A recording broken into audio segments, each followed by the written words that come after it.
Now my dear students we start next lecture. हमने आपको ये बताया था कि REIJ जिसका मतलब है ith रो को jth रो के साथ चेंज कर दें। अब now we want to show that इसका इनवर्स इटसेल्फ होता है, यानी कि REIJ ही होता है। ये कैसे प्रूव करेंगे? REIJ एक एलिमेंट्री रो ऑपरेशन होती है। ये एक मैट्रिक्स है, यदि इसको हम आइडेंटिटी मैट्रिक्स से गुणा करेंगे तो कोई फर्क नहीं पड़ेगा। इसको हमने बोल दिया इक्वेशन नंबर 1। अब हम क्या करते हैं कि ये है लेफ्ट हैंड साइड और ये है right hand side. Left hand side में हमने इसी से गुणा कर दिया, ये तो हमारी लेफ्ट हैंड साइड बन गई। राइट हैंड साइड क्या बन गई हमारी? ये राइट हैंड साइड बन गई। अब देखिए ये मैट्रिक्स कौन सी है? यदि इसकी मैं ith और jth रो को ध्यान रखूं तो इसकी ith रो का मतलब है फिलहाल ith रो jth रो, ठीक है। ith column jth column, ith row and jth column. फिलहाल ये सिचुएशन है हमारे पास, ठीक है। जैसे ही हम इसके अलावा इधर इधर ऊपर इधर बाकी सारी एंट्री क्या है? 0 है, यानी कि ये वाली एंट्री 0, ये सारी 0। इस यानी कि ith रो में इस एंट्री को छोड़ के बाकी सारी 0 और jth रो में इस एंट्री को छोड़ के बाकी सारी 0, चाहे कॉलम हो चाहे रो हो। अब यदि हम इतनी ऑपरेशन करते हैं तो ये ऑपरेशन क्या करती है? इन दोनों को इंटरचेंज कर देती है। यहां पर 1 आ जाएगा, यहां पर 0, यहां पर 0 और यहां पर 1। Remaining entry in this row are 0, in this column and this column are 0। फिर यदि मैं इसकी बात कर देता हूं तो क्या आ जाता है मेरे पास? फिर दोबारा इंटरचेंज हो जाते हैं, तो यहां पर 1 आ जाएगा, यहां पर 0 0, यानी कि दोबारा से आइडेंटिटी मैट्रिक्स आ जाएगी। तो इसका मतलब इन दोनों की गुणा आइडेंटिटी मैट्रिक्स है। इसका मतलब इट्स इनवर्स इज दिस, क्योंकि दो मैट्रिक्स गुणा आइडेंटिटी आती है तो एक दूसरे का क्या होता है? इनवर्स। तो ये चीज हमारी प्रूव होगी। सेकंड, REK, इसका मतलब है ith रो को k से मल्टीप्लाई कर दो where k is not equal to 0। We want to show that कि इसका इनवर्स ये होगा। कैसे शो करेंगे वो देखिए। अभी मैंने बताया था कि आप यदि इसको आइडेंटिटी से गुणा करते हो तो कोई फर्क नहीं पड़ेगा। इक्वेशन नंबर 1, दोनों तरफ इससे गुणा कर दो, व्हाट वी गेट?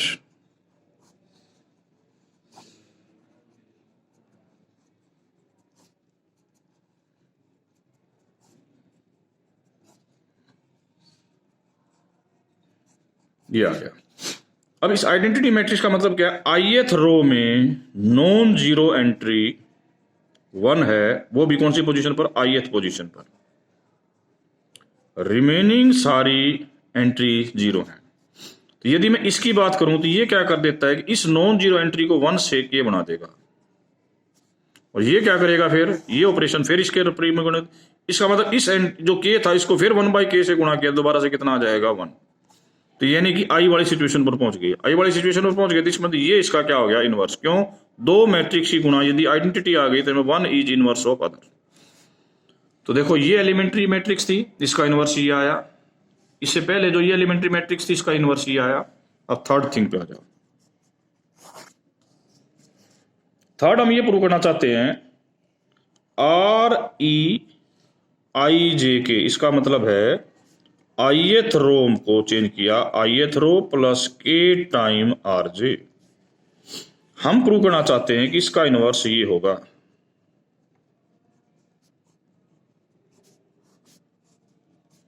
ये इसका इनवर्स ये होगा। यहां पर k की जगह क्या आ जाएगा? -k। तो कैसे प्रूव करेंगे देखिए। सेम वही टेक्निक,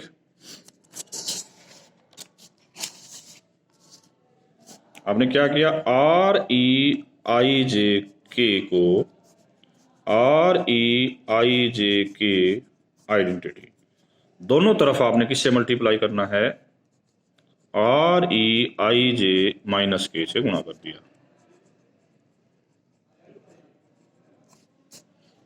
आर ई आई जे माइनस के, आर ई आई जे के और आइडेंटिटी। अब हमारे पास क्या बनने जा रहा है वो देखिए। यदि आइडेंटिटी मैट्रिक्स के करें तो आईएथ रो में और आईएथ कॉलम की एंट्री तो 1 होगी, जीएथ कॉलम की 0 होगी और इसके अलावा भी सारी 0 होंगी।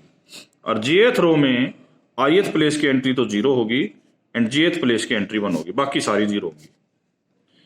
इतनी ऑपरेशन लगाते हैं तो ये ऑपरेशन क्या करती है, आपने को क्या कह रहा है कि आईएथ रो को चेंज कर दो। कैसे चेंज कर दें?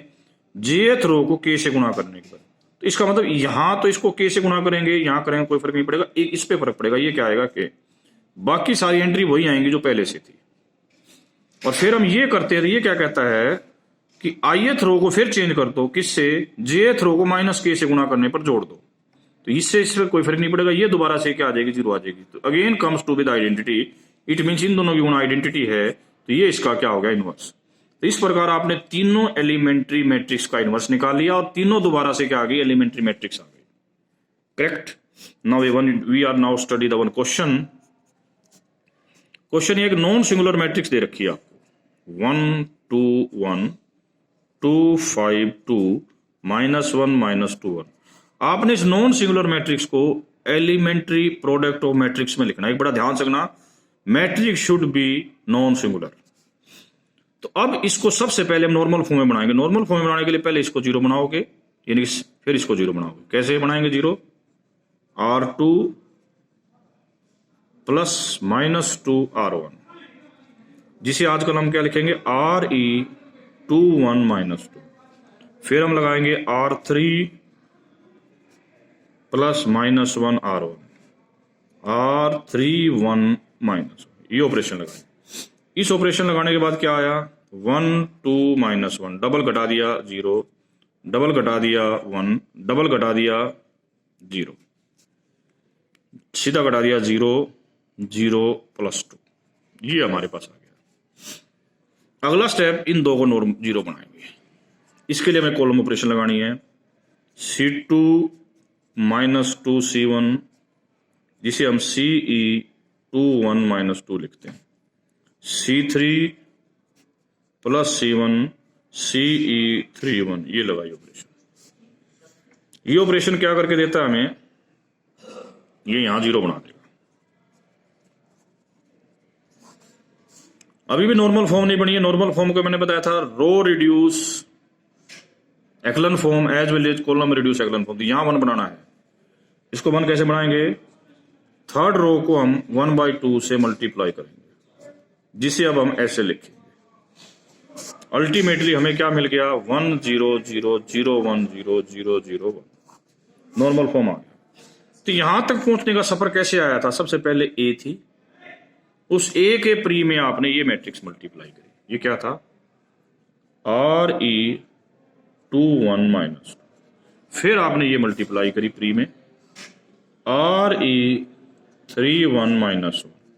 फिर आपने ये प्री में पोस्ट में मल्टीप्लाई करी, CE321 -2।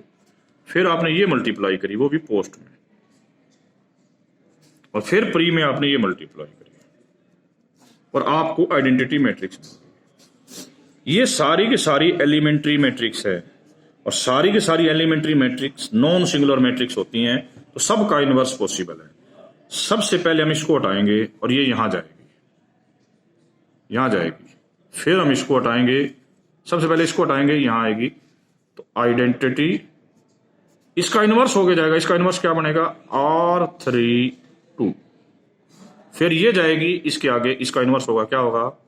R311, इसका माइनस का प्लस 1। फिर ये आएगी RE212। Now come to this. फिर ये आएगा इधर C31 -1। फिर आएगा C212। This comes to be A. ये आइडेंटिटी मैट्रिक्स है, इसको किसी के साथ गुणा करोगे वही आ जाएगी। तो अब हम ये लिखेंगे, ये मैट्रिक्स क्या आएगी? दूसरी रो में के ऊपर ऑपरेशन लगाई, पहली रो को 2 से गुणा करने पर कर जोड़ दिया, तो जिसका आंसर आएगा 1 0 0 2 1 0 0 0 1। इसका क्या आएगा, तीसरी रो को चेंज करना है, थर्ड रो एड, उसमें पहली रो ऐड कर दी 1 0 0 0 1 0 1 0 0 1। ये थर्ड रो को 2 से गुणा करना है, 1 0 0 0 0 0 1 0 0 0 2। आइडेंटिटी मैट्रिक्स मैंने बताई, किसी के साथ गुणा हो गया, आइडेंटिटी खत्म हो चुकी। ये थर्ड कॉलम में क्या करना है कि थर्ड कॉलम में से पहला कॉलम घटाना है, तो 1 0 0 0 1 0 -1 0 1। अब ये सेकंड कॉलम पे क्या करना है कि पहले कॉलम को 2 से गुणा करके जोड़ना है, तो 1 0 0 पहला कॉलम सेम, दूसरा column changed, third column same. तो ये हो गई प्रोडक्ट ऑफ एलिमेंट्री मैट्रिक्स। एक बच्चे से दूसरे बच्चे का आंसर डिफरेंट हो सकता है, क्यों? क्योंकि आप नॉर्मल फॉर्म बनाने के लिए ऑपरेशन लेने का तरीका अलग अलग हो सकता है, तरीका अलग अलग हो सकता है तो आंसर भी अलग अलग हो सकता है, परंतु ये गारंटी है इन सब की प्रोडक्ट ए आनी चाहिए। ये ठीक है, तो ये नहीं समझना कि हमारे आंसर नहीं मिले। नेक्स्ट क्वेश्चन,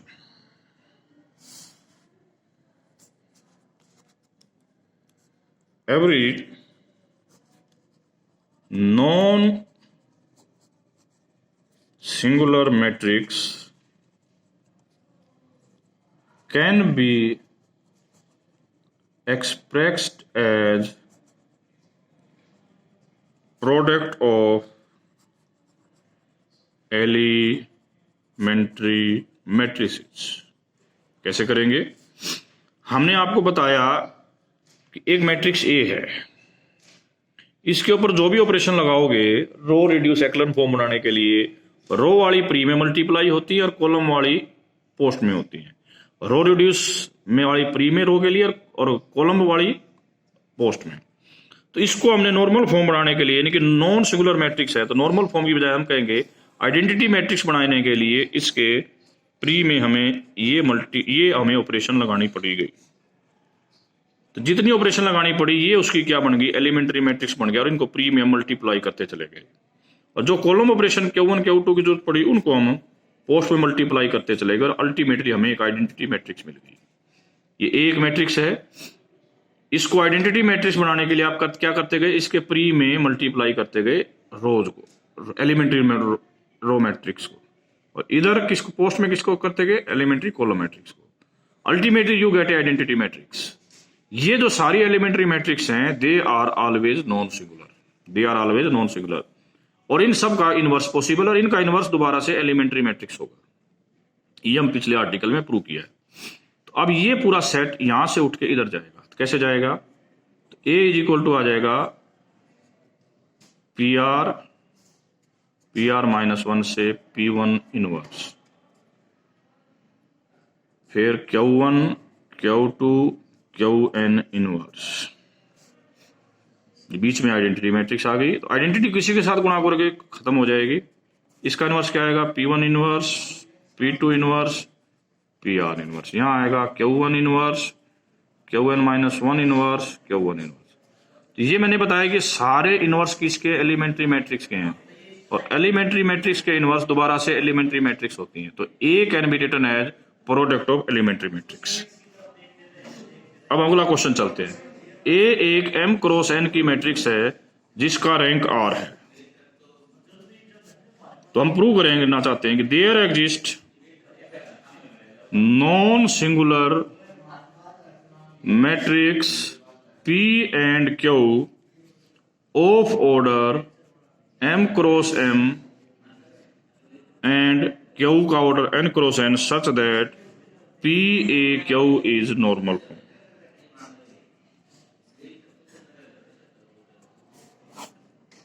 अभी मैंने बताया था कि A matrix M cross N की है। पिछले पार्ट में, और इसमें फर्क क्या है, पिछले पार्ट में हमने क्वेश्चन में हमने इसको क्या बनाया था, क्योंकि नॉन सिंगुलर थी तो आइडेंटिटी मैट्रिक्स बननी थी, क्योंकि non singular matrix identity matrix के इक्विवेलेंट होती है। अब यहां पर जरूरी नहीं है कि मैट्रिक्स क्या हो, नॉन सिंगुलर हो, तो ये नॉर्मल फॉर्म बनेगी। 4 प्रकार की नॉर्मल फॉर्म मैंने बताई थी। तो इसको नॉर्मल फॉर्म में बनाने के लिए आपने ये ऑपरेशंस लगाए, ठीक है। ये एलिमेंट्री रो ऑपरेशन लगाई, और इधर हमने एलिमेंट्री कॉलम ऑपरेशन लगाया। These all are elementary row operation, these are all are elementary column operation. दूसरी बात, सारी एलिमेंट्री मैट्रिक्स हैं, ये सारी की सारी नॉन सिंगुलर हैं, तो इनकी प्रोडक्ट भी नॉन सिंगुलर होगी। क्यों? दो नॉन सिंगुलर मैट्रिक्स की प्रोडक्ट नॉन सिंगुलर होती है, तो ये भी नॉन सिंगुलर और ये भी, इधर क्या आ जाएगी हमारी नॉर्मल फॉर्म।